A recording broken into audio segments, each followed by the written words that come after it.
All right, hello, hello. I'm going to have a little bit of a tutorial. I'll let the first example play out, and then I'll talk about it.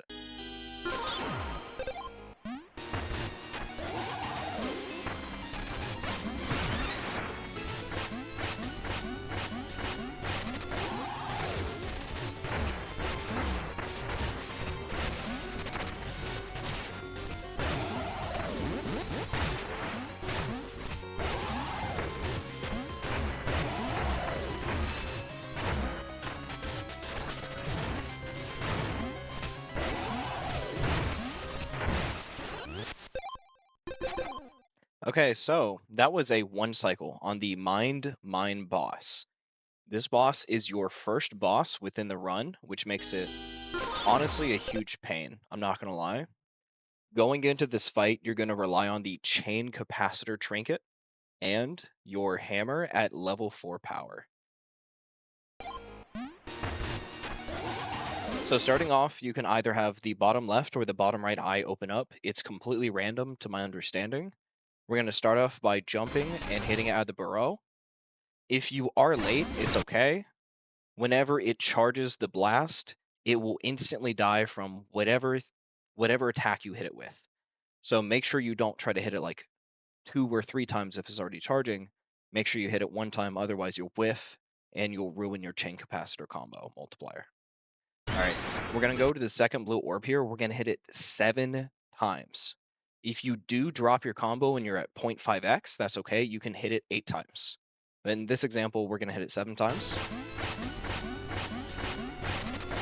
Okay. So we're going to soften up these blue orbs on the bottom with 1 hammer swing each. If you are already at 2x multiplier, you basically have ruined the fight. You're going to accidentally break one of the orbs. So actually counting your hits does matter, and paying attention to your multiplier. We hit that one there, soften up the other side, throw underneath, and then here we get our 2x multiplier. So we're on pace, we're good, we're fine. If there's an eye here, feel free to hit it. That's going to put you at 2.5x. Otherwise, just hit a spike if an eye is on the other side. You break the eye instantly. Okay. We're at 3x. Make sure you're on 3x before you're coming to the 2 bottom orbs here. We're setting up for the 1Cycle kill. I'm going to walk to the edge and make sure I hit this spike here, which lets me just do a normal jump into a charge hammer swing. 1 breaks the other one. Now we're down to 2 hits left. Based off the health bar, we can kill this.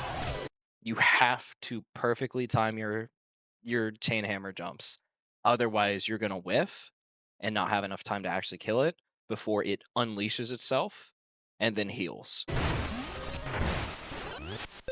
Okay, here's another example back to back.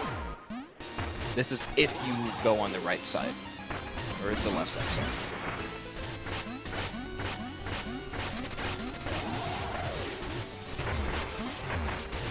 Same process.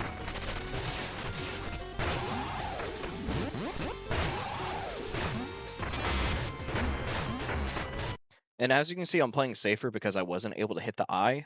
The one thing you don't want to happen is you get hit or fall into a pit at all. It's going to ruin your combo, and the fight is basically unsalvageable.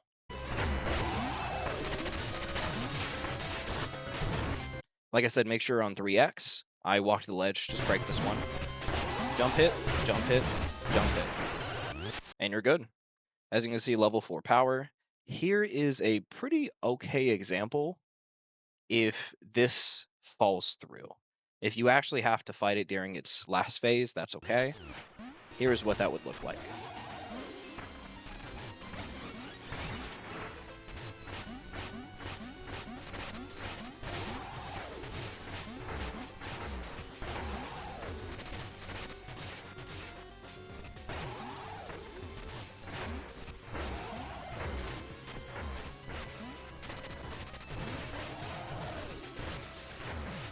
Okay, so this is just in case it breaches containment.